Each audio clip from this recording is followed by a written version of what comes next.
Hello students. Corona tragedy के बाद बहुत बड़े बड़े organisations like Google, Microsoft, Twitter और बड़े ऑर्गेनाइजेशंस जैसे टेस्ला ने अपने हजारों एम्प्लॉइज को अपनी ऑर्गेनाइजेशन से ले ऑफ कर दिया।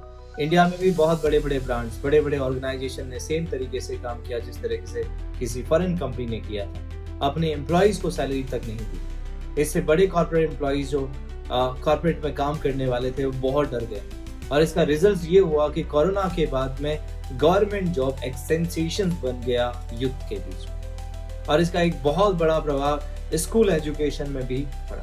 जो बहुत सारे स्टूडेंट जो पहले साइंस और कॉमर्स में जा रहे थे, अब वो शिफ्ट होकर ह्यूमैनिटीज में जा रहे हैं। और उनसे एक रीजन पूछा गया, जहां पर एक सर्वे भी करवाया गया और जहां पर मोर देन 50% स्टूडेंट्स ने कहा कि वो अपना करियर जो है सिविल सर्विसेज में बनाना चाहते हैं।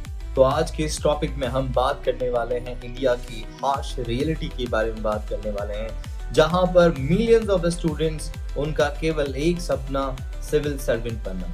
और हर साल एनरोलमेंट होने वाले बच्चों की जो संख्या है वो बढ़ती जा रही है और बहुत से फ्रेशर्स ग्रेजुएट स्टूडेंट्स वो अपने सिटीज, अपने विलेजेस को छोड़कर शहरों की तरफ आ रहे हैं, दिल्ली और बहुत से मेट्रो सिटीज, और बहुत हार्ड लाइफ को लीव कर रहे हैं और अपने लिविंग्स को पे करने के लिए, अपने रेंट्स और फूड एक्सपेंडिचर्स को पे करने के लिए वो अपनी फैमिली से एक सर्टेन अमाउंट्स डिमांड करते हैं। कुछ ही फैमिलीज हैं जो उनके डिमांड्स को फुलफिल कर पा रही है।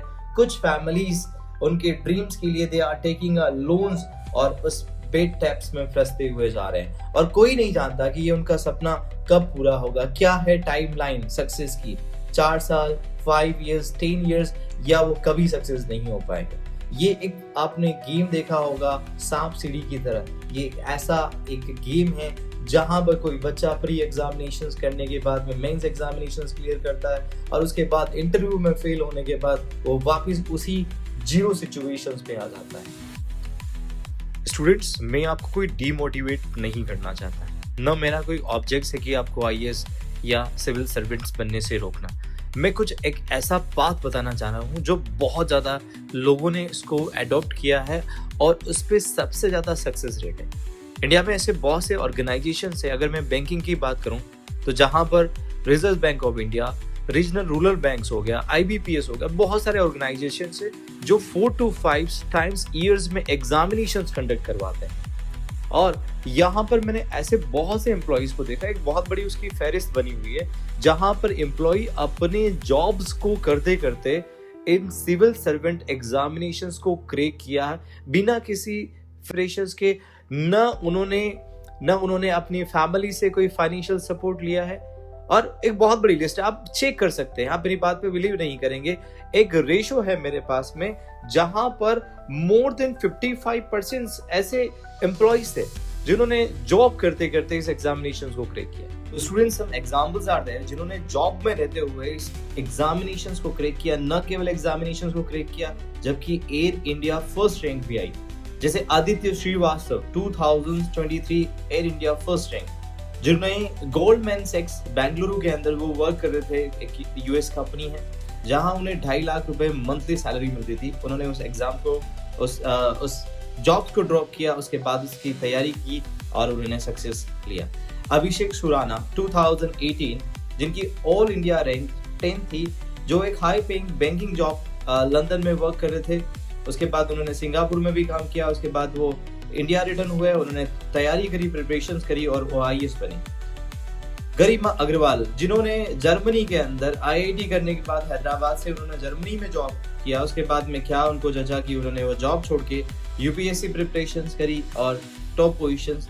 फिर आता है शिशिर गुप्ता, वो भी अबू धाबी के अंदर एक जॉब कर रहे थे और उसके बाद में 2019 में वहां से जॉब लेफ्ट किया और एयर इंडिया रैंक 50 आई। मैं आपको एक शॉकिंग डेटा के ऊपर ले जाता हूँ कि कितने परसेंटेज फ्रेश ग्रेजुएट जो है, 7 years का अमूमन डेटा है, 35 to 40% जो है 21 to 25 years old, जिनको पास कोई वर्किंग एक्सपीरियंस नहीं था, फ्रेश ग्रेजुएट थे, उन्होंने आईएएस क्लियर किया। लेकिन वर्किंग प्रोफेशनल में डेटा शॉकिंग है।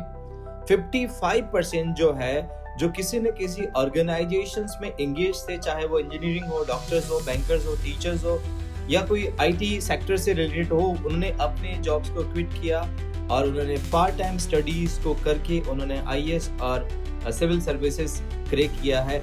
और एक डेटा और भी है गवर्नमेंट एम्प्लॉइज का, जो सर्विस में रहते हुए 10% ऐसे एम्प्लॉइज हैं जो पहले PCS office state PCS officers थे, रेलवे स्टाफ पे थे, इवन लो लेवल क्लर्क थे, उन्होंने इस एग्जाम को क्रैक किया है अपने जॉब्स के साथ में।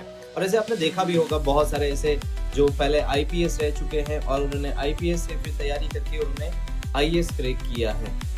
आई पर्सनली कंसीडर कि आपको स्टेप बाय स्टेप जाना चाहिए। बहुत सारे ऐसे एग्जाम्स हैं जो ईयरली 4 to 5 टाइम्स जो कंडक्ट करवाती है ऑर्गेनाइजेशंस को। अगर आप सिविल सर्विसेज की प्रिपरेशन करते हैं तो आप इन एग्जामिनेशंस को बहुत अच्छी तरीके से इजीली आप क्लियर कर सकते हैं। और कुछ समय उस जॉब को करते हुए, मैं नहीं कह रहा कि आप अपने ड्रीम्स को ड्रॉप आउट कीजिए, नहीं, आपको अपने ड्रीम्स रखने हैं, लेकिन आप उन एग्जाम उसकी तैयारी आप अपने जॉब में रहते हुए कर सकते हैं। आपको कोई भी फाइनेंशियल क्राइसिस नहीं होगा और आपकी साइकोलॉजी बिल्कुल क्लियर रहेगी।